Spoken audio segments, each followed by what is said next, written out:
Telangana paper star క్యాంపెయినర్గా గులాబీ దళంలో జ్వలించే చైతన్యం. స్టార్ క్యాంపెయినర్గా గులాబీ దళంలో జ్వలించే చైతన్యం, కార్యకర్తలను ఉరకలెత్తించే ఉత్సాహం, ఆయన మాటల్లోని ఉద్వేగం, పదపదాన కనిపించే తెలంగాణ ఆత్మగౌరవం. ఆర్ఎస్పీని ప్రోత్సహిస్తున్న బీఆర్ఎస్ చీఫ్, పార్టీలో కీలకంగా మారిన మాజీ ఐపీఎస్, బాధ్యతలను బుధాన మోస్తూ క్రియాశీలకంగా వ్యవహరిస్తూ కేటీఆర్ హరీష్ రావులతో పాటు కదం తొక్కుతున్న నేత, దిక్కుమొక్కులేని జనం, ఒక్కొక్కరు ఒక్క అగ్ని కణం, ఒంటరిగా లేము మనం, కోటి కోట్ల సేన మనం అంటూ చైతన్య జ్వాలలను రగిలించగలడు. మనం చూస్తున్నది చాలా చిన్నది మిత్రులారా, మీరు ఎక్కడ ఉన్నా ఒక కొదమ సింహంలా గర్జించి మళ్ళీ బీఆర్ఎస్ ని అధికారంలోకి తీసుకురావాలి అంటూ ఉద్యమ శంఖం పూరించగలడు. బలహీన వర్గాల్లో ఎంతటి ఆత్మవిశ్వాసాన్ని నింపగలడో అంతే స్థాయిలో తెలంగాణ ఆత్మగౌరవాన్ని తట్టిలేపగలడు. తనది బహుజనవాదం మాత్రమే కాదు, వెనుకబడ్డ ప్రాంతపు ఆత్మనినాదం. ఆయనే బహుజనుల గొంతుక ఆర్ఎస్ ప్రవీణ్ కుమార్. ఆయన మాటల్లో జెండకున్నంత పొగరుంటుంది.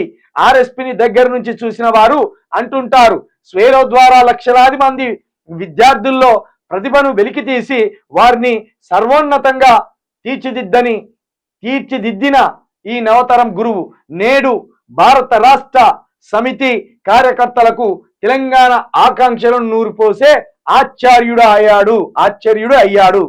దాదాపుగా ఇక్కడ స్టార్ క్యాంపెయినర్ అని రాసిన, ఒకవేళ గనక కేసీఆర్ అద్భుతమైన ఆలోచనతోటి, ఒక అద్భుతమైన స్ట్రాటజీ తోటి గనక పార్టీని ఆర్ఎస్ ప్రవీణ్ కుమార్ గారి చేతిలో పెడితే నిజంగా ఊహించని మైలేజ్ వస్తుంది.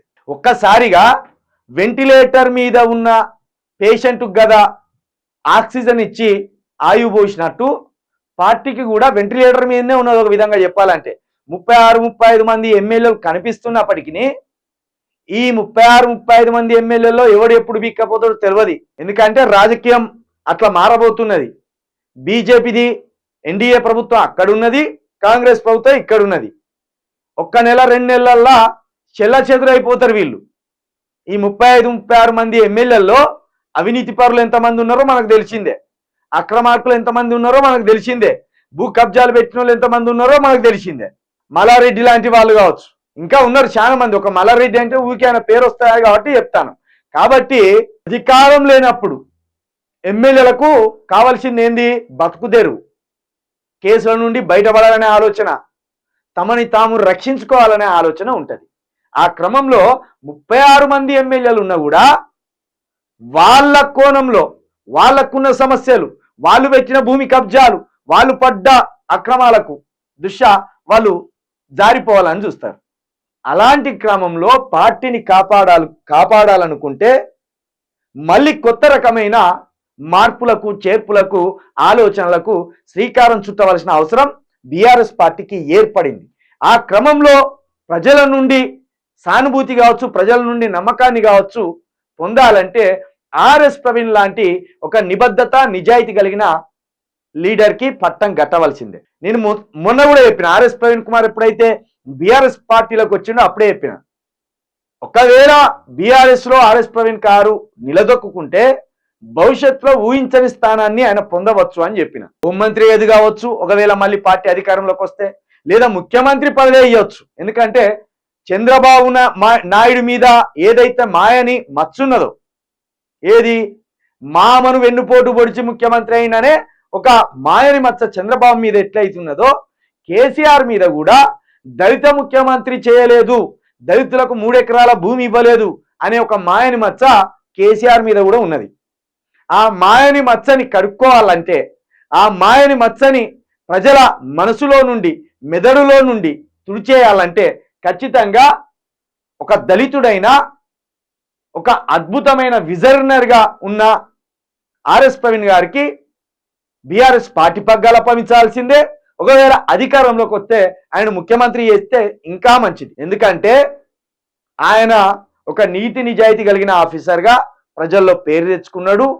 అంతేకాదు ఒక స్వేరోస్ అనే ఒక సంస్థను తయారు చేసి ఎస్సీలను, బీసీలను, ఎస్టీలను మాలావత్ పూర్ణ లాంటి ఒక ఎస్టీ బిడ్డను, ఎక్కడనో ఖమ్మంలో ఒక మారుమూల గ్రామంలో పుట్టిన ఒక ఎస్టీ బిడ్డను ఎవరెస్ట్ ఎక్కించిన ఘనత ఆయనకే సొంతం. అదేవిధంగా వేలాది మంది, వందలాది మంది విద్యార్థులను ఇంజనీర్లుగా, డాక్టర్లుగా, విదేశాల్లో సాఫ్ట్వేర్ ఇంజనీర్లుగా మలిచిన ఘనత కూడా ఆయనకే దక్కింది. గురుకులాలకు మళ్ళా కొత్త కళను తీసుకొచ్చిన, ఒక కొత్త జీవాన్ని తీసుకొచ్చిన ఘనత కూడా ఆర్ఎస్ ప్రవీణ్ గారికే దక్కింది. ఇదన్నీ మన ప్రజల కళ్ళ ముందు మెదులుతున్న సత్యాలు, వాస్తవాలు. కాబట్టి బీఆర్ఎస్ పార్టీ బతకాలన్నా, బీఆర్ఎస్ పార్టీకి కొత్త జీవాన్ని పోయాలన్నా ఆర్ఎస్ ప్రవీణ్ లాంటి దళిత నేతలకు, దళిత వ్యక్తులకు పార్టీ పగ్గాలు ఇవ్వడమో, పార్టీలో క్రియాశీలకమైన బాధ్యతలు అప్పజెప్పడమో ఖచ్చితంగా చేయవలసిందే. ఇది బీఆర్ఎస్ అధ్యక్షుడిగా కేసీఆర్ కొత్త నిర్ణయాలు తీసుకుంటేనే పార్టీ మళ్ళీ ప్రజల్లో బతుకుతుంది, తెలంగాణ ప్రాంతానికి అక్కడికి వచ్చే పార్టీగా వచ్చి ఈ ఆలోచన మీరు చేయాలని మరొకసారి నేను కోరుకుంటున్నా. ఇది మంచి ఆలోచన, ఈ ఆలోచనని ప్రజలు స్వాగతిస్తారు.